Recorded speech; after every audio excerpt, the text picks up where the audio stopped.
আমরা বিভিন্ন সময়ে জেনেছি সানস্ক্রিন ছাড়া তীব্র রোদে বের হওয়া অত্যন্ত বিপজ্জনক। এমনকি তীব্র রোদের সময় ঘরে থাকলেও সানস্ক্রিন ব্যবহার করতে বলা হয়। কিন্তু জানেন কি, যে রোদের জন্য সানস্ক্রিন প্রয়োজন সেই রোদের আলোরও আমাদের শরীরের জন্য অত্যন্ত দরকার। সূর্যের আলো ত্বকের জন্য অত্যন্ত উপকারী। এছাড়া ভিটামিন ডি তৈরি করে। শরীরে পর্যাপ্ত ভিটামিন ডি থাকলে তা দিয়ে তৈরি হয় পটাশিয়াম, ম্যাগনেসিয়াম ও ক্যালসিয়াম। তাই তো ভিটামিন ডি কে বলা হয় সানশাইন ভিটামিন। আবার সূর্যের আলো আপনার মন মেজাজ ভালো করতে পারে। এর কারণ হলো রোদের সংস্পর্শে আমাদের মস্তিষ্ক সেরোটোনিন নামে হরমোন নিঃসরণ বাড়িয়ে দেয়। এই হরমোন আমাদের মন ও মেজাজ ভালো করে।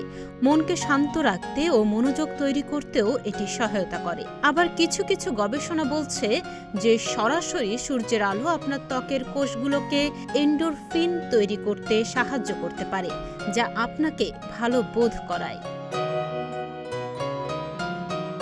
অন্য এক গবেষণা বলছে ২০ মিনিটের মতো হাতে সময় নিয়ে রোদ লাগালে ত্বকে নাইট্রিক অক্সাইড তৈরি করার জন্য যথেষ্ট, যার ফলে রক্তনালীগুলো প্রসারিত হয় এবং রক্তচাপ নেমে আসে।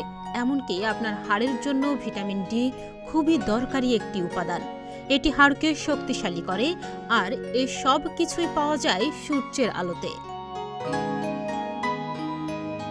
কিন্তু প্রশ্ন থেকেই যায় একটা, আর তা হলো কতটুকু রোদ দরকার ও রোদে থাকার সঠিক পদ্ধতি কি।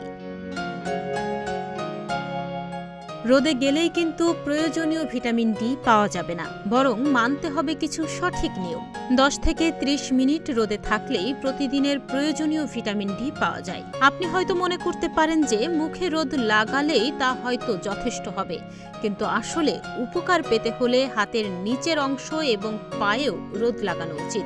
আকাশ মেঘাচ্ছন্ন থাকলেও বাইরে বের হলে কিছুটা লাভ হতে পারে, কারণ হালকা মেঘের ফাঁক গলে কিছুটা রোশনি পেতে পারেন আপনি। তবে ঘরের বাইরে যদি অনেক বেশি সময় ধরে থাকতে হয় এবং ত্বক পুড়ে যাওয়ার ঝুঁকি থাকে, তাহলে সাবধান হতে হবে। সানস্ক্রিন লাগানোর কথা ভাবতে হবে এবং এটি নিশ্চিত হতে হবে যে কমপক্ষে SPF 30 মানের। ডেস্ক রিপোর্ট, প্রতিদিনের বাংলাদেশ।